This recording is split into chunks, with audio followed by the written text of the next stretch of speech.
Hi, it's Erica. I know it's been like months since I posted a video or just really anything, but I felt I should make this video because it is my last post on this blog. And I know I said I'd never end this blog, but something's come up in my life that I feel like it's only fitting if I do. So, the thing that happened is that I'm leaving Smithtown. Yes, very dramatic, and I know this place I've grown up in, and I'm leaving, and that's so weird because I never thought I'd ever leave this place. But yep, I'm leaving, and I figured to the people that watched this and looked at my blog still that they deserve an explanation as to why I'm ending my blog and why I'm leaving. So here it goes. It's a very long story, so if you've got time, watch it. But if you don't, end it now. Alright, so it all started when I was 11.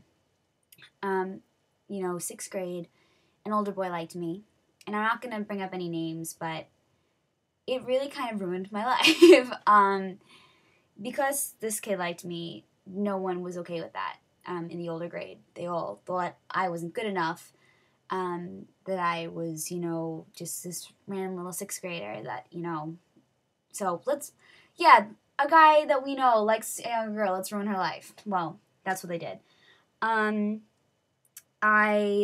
The first time I really realized how bad it was the Dog with Talent show. It was about like 2 days or something after this boy asked me out, and I said yes. And I was with all my friends, and we were walking up the back way, and this whole group of older kids was standing there, and they saw it was me, and they just started bashing me so badly, telling me how ugly I was, how stupid my outfit was, and how ridiculous my hair looked, how disgusting I was, how fat I was. To my face, I was trying to walk away from them, but they were following, yelling out these things that they weren't saying you're so fat, they were saying like, oh my god, she's so fat, why does he like her, she's so ugly. And they were following us, saying these things. And all my friends were just kind of looking at me like, because, they were terrified of these kids too, just like I was. So, I was 11, and people are telling me how ugly and fat I am. So, yeah. Then, I needed, to get rid of all that. So I broke up with the boy because, too much was happening, and I really hated having to walk down the hallway in school and having people start whispering and looking at me and laughing at me. So I broke up with him, and then I went to the locker room with my friend that day for musical practice. We were getting into comfortable clothes to learn to dance, and they're all talking about me, all the girls in there, the older girls. They didn't know that I was in there. They didn't know who I was. They just knew of Erica Cipollina. So they started bashing me, saying that I was a bitch, that I was a whore, how pathetic I am, that I wrote it on a note, like, sorry, I'm 11 and I didn't know how to break up with someone face to face, that I wrote it in a letter. Okay. Laughing at me, whatever. So I ran out of there, and only one person, one older girl, I still to this day don't know who it was, said she felt bad for me. But I'll never know who she was. I always wondered. About a week after that was the Nesquik talent show, and the older kids were all sitting behind me, and they threw a full water bottle at my head, which kind of hurt, and were laughing at me, and I ignored it, but then I got home, and I just cried myself to sleep, so my parents wouldn't know, because I didn't want them to know that I was being tormented, because it's humiliating, and, all my friends had to see me get things thrown at me, like, really embarrassing when you're 11 years old. So after that, it kind of died down a bit, and then 7th grade happened, and it just all really started up again. Older kids would comment on my MySpace photos, making fun of me, saying how ugly I was. Older kids told me to my face, they'd make fun of my acne. I was walking in the hallway one day, and I dropped my books all over. My papers went flying, and literally every older kid that was waiting by the science hallway turns and looks at me. And the one kid goes, yes, I hate that girl. And everyone just starts hysterical laughing. And you know what? Like, in movies when, like, people just are like, that's it, and, like, walk away. Like, I honestly just figured, like, maybe I should just leave my books and papers here. Not even worth cleaning them up. But I did, and I bent down on the floor, and I got all my books when no one helped me, and everyone was laughing at me. So There was about a new rumor about me every week that I, was liking people, that I was on drugs. I started getting prank calls about 10 times a day, about almost to the point where I had to change my phone number. But finally, maybe a week after all these prank calls, my sister finally picked up the phone and said that she would call the cops and have them trace the number if it didn't stop. So that stopped. So then 8th grade happened, and they were gone. So I thought I was in the clear. I wasn't. I started getting IMs of people threatening me, telling me that if I go to high school, I'm going to get my ass kicked. That everyone was going to kill me. I got death threats. Then I sort of just kind of wrote down to my mom, telling her everything that was going on and begging her to move. And she said that give it a month, and if it doesn't let up, we'll let you move. So I got to school, and I think it was the second day, they started throwing food at me at lunch.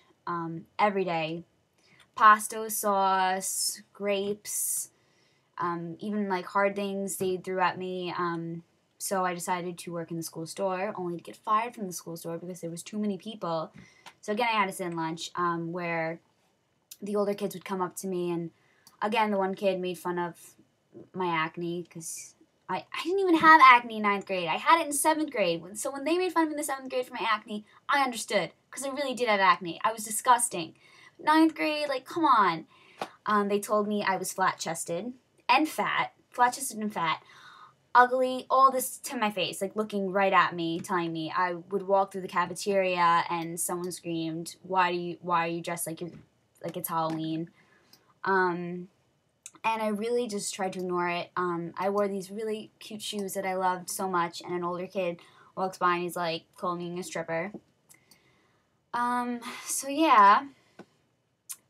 Oh yeah, and when I worked at the school store, they came in and they told me I was so ugly, and then they left. Yes, that actually did happen. Then they tried to trip me. In the hallways, in class, screamed, Eric Sablina's a whore, Eric Sablina's a bitch. One person even told me, older kid again, these were all older kid scenarios, that I was so skinny it was disgusting. And you know what the sad part is? When he said that to me, that I was so skinny it was disgusting, I thought I was overweight. I thought I was chubby because a month ago people were telling me I was fat, which is why I dieted so hardcore in the 9th grade and I lost my boobs because I always joke about how I'm flat-chested now. So it really goes to show you how one person can say you're fat and one person can think you're so skinny it's disgusting. So I'll never know what my weight is. I'll never understand it.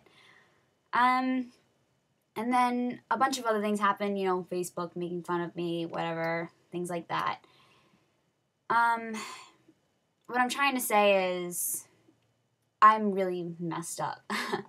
I'm really screwed up in the head, and I don't know what I am anymore because of the way that the things I've been called and things that people have said about me. I really destroyed my self-esteem. I have none. So I guess all those kids won. I had been throughout, since I was 11, I'd been standing on the edge of a cliff for so long, I feel like I've literally been on the edge. And that day this year when Claudia blindsided me in the hallway, I have to thank her because she finally pushed me off. That was it. That was my breaking point. And I thought I could make it through, but then when Joe broke up with me, I couldn't take it anymore. And then I got mono, and it gave me a chance to rethink everything in my life and what was going on, and if I really even, is it worth it? Is it worth being in the school where kids will just scream at me how ugly I am? I know that. You know what I mean? You don't need to tell me that. And, make fun of my weight and my skin, and it's not worth it. It's not. So when I'd been planning this for a long time, when I had mono, I just kind of went to my parents and I said, I need to get out of here. So I am moving. And so you won't be seeing me tomorrow. I hope he won't be seeing me ever again, because, and I don't want to upset the people that, didn't do anything to me, you know what I mean? Like, but it's just, I got so much hate on me for having a Sweet 16 where I didn't invite people. Sorry that I had a limit. Like, I guess everyone else that had a limit, it's okay that these people all weren't invited to the party. But when I had a limit, no, that's not okay. Like, people magically, they expect me to be perfect, and I can't be perfect. And I'm 16 years old, and I'm trying to find who I am, and I can't do that when I have people telling me these awful things about me all the time, you know what I mean? And so I am moving, and I met some of the kids that I'm going to be, with next year, and I really like them. And I went to a party last night, and I guess 3 nights ago, and I met some of the kids, and they're really nice, and I really like them, and they're my friends now, and I'm getting happy finally in my life. I feel good about myself, and that's never happened for free since I've been 10 years old. I haven't felt good about myself. I felt that I wasn't good enough. I've had mental problems and physical problems, eating problems and other things that I'm not going to share on here because it's none of your business. But it just goes to show you that I don't know what it goes to show you. All these people that would write on my form spring saying, you look so happy, you look so confident, your friends still the popular kids, whatnot. My life is so much more than you will ever understand. And I know this video, I'm trying to make it as short as possible. So I probably told you about half of what's happened to me in school. And I know it's bullying, it's life, but I don't want to deal with it anymore. So I'm sorry if you're upset by this, and if you're upset that I didn't tell you that I was going, but I didn't want to tell anyone because I don't want anyone to find me. And please, if you do know where I am, please do not tell anyone. Please just leave me alone. I've changed my phone number, so you can try to call me or text me. You won't be able to get in touch with me because I've changed it, and I haven't given it to anybody. And it's not anything against any of you that's been my friend. It's just that I need a new start, a new chance to reinvent myself without all this hatred, and I can't do that when I'm trying, I can't have a new start if I still have ties with the old girl that was insecure and weak and vulnerable. I can't do that. So, yes, I'm leaving. This is the last video I will ever make, and I'm just trying to end it as quick as possible. So, thank you for those of you who were my friend and who were nice to me and had my back. It was really nice knowing some of you, which I actually wrote down here. If you're not down here with my goodbyes, it doesn't mean that I didn't love you. It's just these people have stood out to me throughout my life, and I just wanted to give a special thanks to them. But, so yes, please don't comment on this, or don't, try to get in touch with me or whatnot. I'm done, and I hope to have a good life. And if I see any of you guys, you can wave if you want. But starting over, starting fresh, and hopefully I'll be able to get my life back and me back. So, okay. Bye, guys. Bye, Smithtown.